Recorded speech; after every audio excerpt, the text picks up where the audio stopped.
Olá, olá, você que me escuta, você que me assiste. Vamos para mais um bloco da aula 6 sobre industrialização. Falávamos no último bloco sobre a era Mauá e a era Vargas. Então nós estamos seguindo uma linha do tempo, né, a respeito do projeto, desse grande projeto de industrialização do país. E vamos agora seguir no projeto, no governo JK. Então vamos lá. No projeto JK nós temos esse governo, né, foi de 1956 a 61 e ele é muito famoso por conta, né, desse plano de metas. Plano de metas com o jargão mais famoso ainda, 50 anos em 5. 50 anos em 5 foi uma promessa de campanha do JK que daria essa alavancada, né, no país, né, essa ideia de o atraso, né, que o país tinha e em 5 anos, que era o tempo de mandato da época, seria esse avanço, né, do país, que de fato houve, né? Não sei dizer 50 anos, mas que houve um avanço muito grande em várias áreas, isso é inegável, né? Mas igual eu falava naquele primeiro bloco sobre a linha do tempo e das mudanças de projetos de industrialização, aqui nós vemos mais um, né? Mais uma. Quando eu falo mudanças, é porque não segue o mesmo projeto que o outro seguia, tá? Não necessariamente invertendo, em alguns pontos pode até se inverter a lógica, mas redirecionando. E aqui nós vemos isso, né? Então, o que temos aqui no plano de metas, muito forte do governo JK,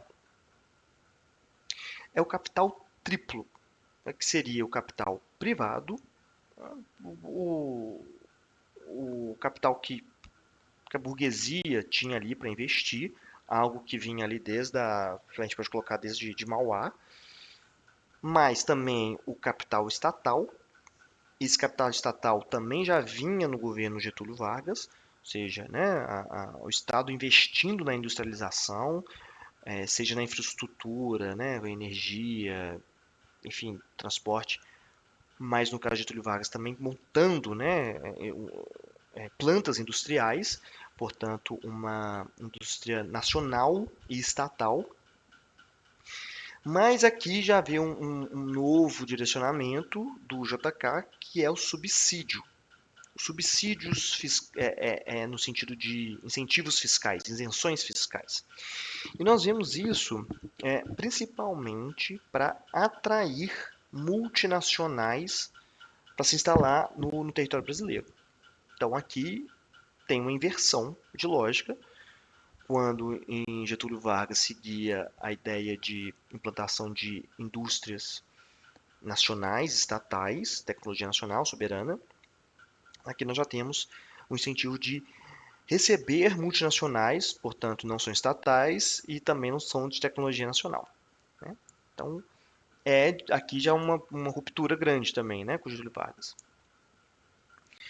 E também o subsídio. Esse subsídio é para tornar o país mais atraente. E eu não tenho aqui as cifras exatamente, mas a ideia é a seguinte: o valor do subsídio, das isenções fiscais que o Brasil deu para a instalação de mais ou menos 4 montadoras de carro na época, ou algo assim, é superior do que França e Alemanha deram de incentivos, isenções fiscais, para poder instalar 9 montadoras na mesma época, né? Isso aí é uma cifra que eu me perco aqui, não tenho ela aqui agora, mas isso para mostrar o quanto foi caro ao Brasil pular etapas do processo de industrialização, que seria já ter montadoras de carro, algo que é muito complexo, né? Uma cadeia produtiva muito complexa, sem produzir, né, aquela indústria de base, aquelas bens de produção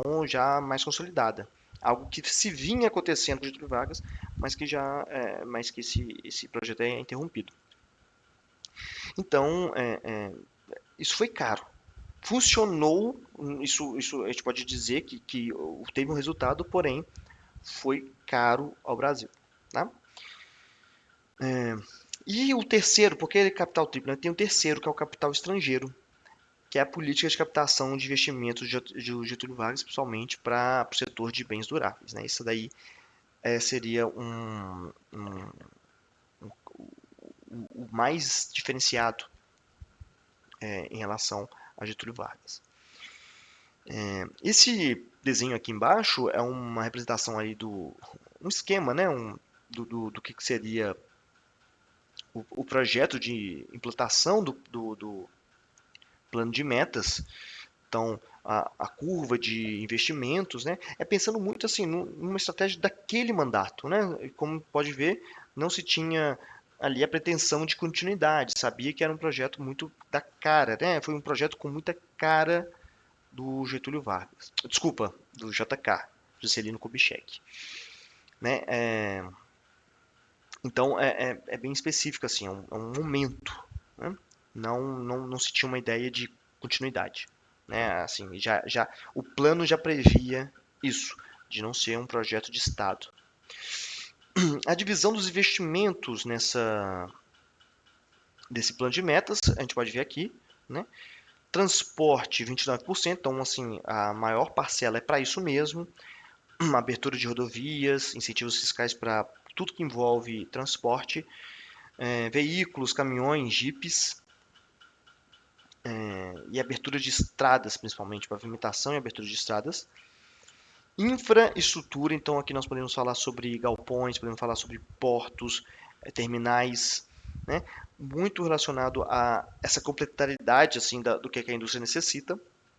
Alimentação, muito pouco, né? 3,2. Educação, 4,3. Ou seja, muito enviesado para o transporte. Por isso que para a geografia, o governo JK é quase que sinônimo do rodoviarismo, que seria essa política que prioriza o modal rodoviário em detrimento dos outros. Né, em detrimento, uma vez que, nós vamos falar aí, houve um sucateamento, por exemplo, do transporte ferroviário, que até então estava em crescimento no país. Tá? Bom, mas o resultado, como eu disse, é inegável. Houve o crescimento da produção industrial anual era de 80%. Desculpa. Anual não. No fechar do período. Foi de 80%, a média. Enquanto da indústria de equipamentos de transporte, só de transportes, foi de 600%. Ou seja, é inegável o resultado desse plano de metas. Né? Outro ponto muito importante do governo JK é a ideia de rupturas. Ruptura com o modelo anterior de industrialização e também uma ruptura simbólica, uma ruptura de, de representações, representações sociais do Brasil. Porque em algum momento aqui deve estar falando isso, talvez no outro slide, mas há uma tentativa também de romper com o Brasil do passado, o Brasil colonial. Com a construção de Brasília, visando, né, nós vamos falar melhor sobre isso, mas visando integração, visando interiorização, mas também visando modernização, arrancando a capital do Rio de Janeiro, lembrando que o Rio de Janeiro ali era a capital ali desde a chegada da corte de Portugal, muito ligada ao período de colônia, muito ligada ao período de império, da velha república. Então, é um rompimento, é uma ruptura. E Brasília, até mesmo a cara de Brasília, no sentido arquitetônico de Oscar Niemeyer e do urbanismo de Lúcio Costa, era uma ideia de modernização. Né? Não é à toa que o modernismo é o modelo de arquitetura dos prédios, dos monumentos de Brasília, e também o formato de avião do projeto piloto, do plano piloto, né, de Brasília, do Lúcio Costa, é uma característica dessa modernização. Então, podemos entender esse momento histórico, da indústria, também com essas representações. Tá? Então, enfim, modernização. Continua no governo JK a ideia de substituição de exportação. Esse foi um modelo adotado pelo Brasil, mas também basicamente toda a América Latina adotou o modelo de substituição de importações, diferente lá da Ásia, que, né, já falamos sobre isso, houve um modelo ali de plataforma de exportação. Com a modernização do setor industrial também. Né? Não ficar só naquela indústria é, atrasada, né? Querendo evoluir mesmo e se equiparar, mesmo que isso fosse impossível, com o pátio industrial europeu, né, estadunidense também. Mas assim, né, sem chance disso acontecer, mas querendo dar esse pulo, né? Lembrando que até então os carros utilizados no Brasil eram carros muito antigos. Né? Os veículos eram carros quase que os carros que ficavam obsoletos na Europa é os que vinham para o Brasil. Então essa necessidade de renovar também a frota era algo que direcionava também essa política. Tá? Financiamento público nos setores de energia e transporte. Furnas, as grandes hidrelétricas nesse momento ali, né, tudo com dinheiro público, e abertura de estradas, nós vamos falar sobre isso. Foi pontos importantes. Hidrelétricas, as grandes hidrelétricas, vão começar aqui, vão depois passar na época da ditadura militar também. Grandes hidrelétricas, grandes projetos hidrelétricos, com a ideia de que precisa de energia elétrica para mover o país. Então, isso aí foi também outro contexto, né? Incentivos fiscais, promocionais, blá, blá, já falamos sobre isso. As dívidas, né? As dívidas foram bilionárias. 3 bilhões de dólares era a dívida no fechamento do governo de JK. Isso em moeda corrigida dá quase 170 bilhões de dólares. Algo muito, muito grande, né? E foi necessário, né, para construir, para dar esses saltos, como eu disse, né, esses saltos do desenvolvimento do país. Imagina só construir uma nova capital naquele tempo, num local muito pouco acessado ainda, né? Abertura de estradas, ou seja, é muito dinheiro para poder produzir tudo isso, né? E claro, chegando dinheiro no país sem a real produção de valores no território, vai levar à inflação, né? Então, de 7% em 1957, passa para 39,4% em 59. Então, em apenas 2 anos, esse crescimento enorme da inflação é algo de assustar, perdendo o controle. Né? E, para finalizar, dizendo um pouco mais sobre essa indústria automobilística, podemos citar aqui a criação do GEA, o GEA, GEIA, Grupo Executivo da Indústria Automobilística, em 1956, foi feito a partir de um decreto, ou seja, ficava no controle direto do governo federal esse grupo, né? Que qual era o objetivo dele? Analisar, aprovar, viabilizar iniciativas de produção de automóveis nacionais. Não não estou dizendo aqui tecnologia nacional, mas carros sendo produzidos no território nacional. Né? Então, de todas as propostas que vinham, esse grupo ficava responsável ali para viabilizar, para analisar, enfim. Essa necessidade de nacionalizar a produção do país é muito por causa disso daqui. Entre 51 e 52, ou seja, anterior, né, ao governo, a importação de material automobilístico foi de 4,6 bilhões de cruzeiros. Nesse mesmo período, a importação de petróleo e derivados era de 3,6 bilhões e trigo 2,5 bilhões. Ou seja, se gastava muito dinheiro para ter carros aqui no país. Então, é uma questão estratégica de reduzir esses valores de importação, né? E criar ali um menor déficit na balança comercial. Inclusive, essa imagem daqui, né, é uma produção de Fuscas no Brasil. E aqui é um mapa que eu queria mostrar para vocês sobre a importância, deixa eu me retirar aqui, a importância da rodovia, né, das rodovias, do investimento no setor rodoviário de JK. Mais uma vez falando aí, foi o rodoviarismo. Teve a construção de mais de 6 mil quilômetros de estrada entre 56 e 60. Até então, tinha só 4 mil, ou seja, né, mais do que dobrou. E aqui nesse mapa, o que está mostrando aqui são as rodovias abertas nesse momento, né?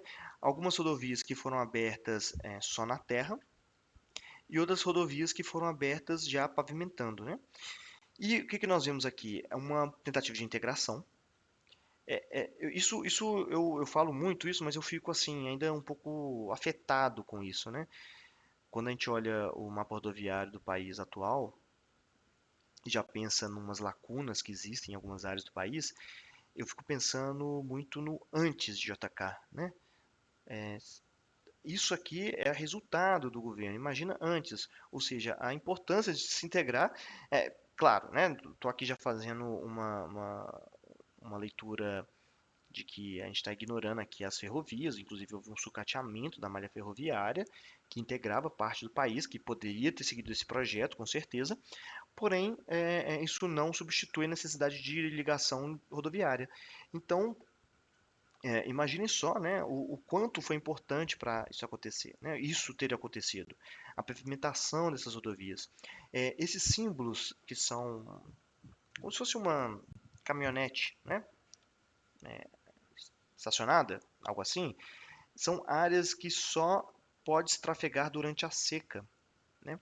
Então são estradas que ficam ou em terra ou, se não são em terra, são pavimentadas, porém com dificuldade de travessia por pontes, né? Enfim, por causa dos rios, né? Durante a cheia, mostrando ainda essa necessidade de levar infraestrutura para o interior do país, né? Algo que é e era mais e continuou sendo concentrada no Sudeste, mas há uma expansão nas áreas, pelo menos nas áreas mais adensadas, né? Então é interessante ver isso para ver a ideia deixa eu voltar aqui, a ideia de importância de integração nacional, de trazer infraestrutura, trazer conexão com as outras áreas do país, porque havia pessoas no país. Por mais pouco adensado que seja, tinha pessoas e precisavam de se deslocar no país, né? Então até hoje existem muitas áreas muito isoladas por causa disso.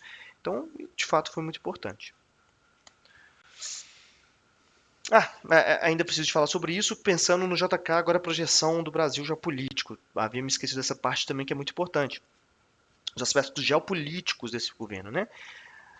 Brasília, ao se construir Brasília, né? Eu gosto muito dessa imagem aqui embaixo, que é o Juscelino olhando ali para uma maquete, né? De um projeto ali arquitetônico, mas dando essa ideia, né? De ter aqui em mãos um projeto de uma nova capital, mas também aquela coisa estratégica, né? Em mãos. Tinha muita coisa em jogo para além da construção de uma capital. Tinha muito simbolismo, tinha muitas estratégias embutidas ali, né? Então, Brasília, uma projeção de poder, né? Uma capital nova, moderna, algo que o mundo assiste isso acontecer. Uma ideia também de integração. Nós falávamos sobre a formação territorial do Brasil, sobre o que faltava no Brasil era o quê? Um ponto de poder no centro de uma circunferência, né? Algo que o Brasil não tinha, porque o poder ficava muito aqui no litoral. Então, Brasília cumpre esse objetivo também de pôr o poder no centro. Não exatamente o centro do país, mas é muito próximo desse centro geodésico, né? Só um parênteses, né? O centro geodésico da América do Sul fica exatamente em Cuiabá. É próximo relativamente de lá, né? Não é tão próximo assim, mas no Brasil, podemos arredar um pouco para cá, isso é seria algo mais central, né, do país, com aquela ideia meio ratzeliana mesmo de gerir o poder a partir do meio dele, não de um canto, né? E também de modernização, como eu havia falado. Projeção global do Brasil, mostrar a cara, mostrar que é um país que está pronto para receber investimento, um país que está avançando para o oeste, um oeste, aquela questão toda de atrair investimentos mesmo, mas essa ruptura também que eu já falei com vocês, né, com o passado colonial. Enfim, Brasília não foi idealizada por JK, né?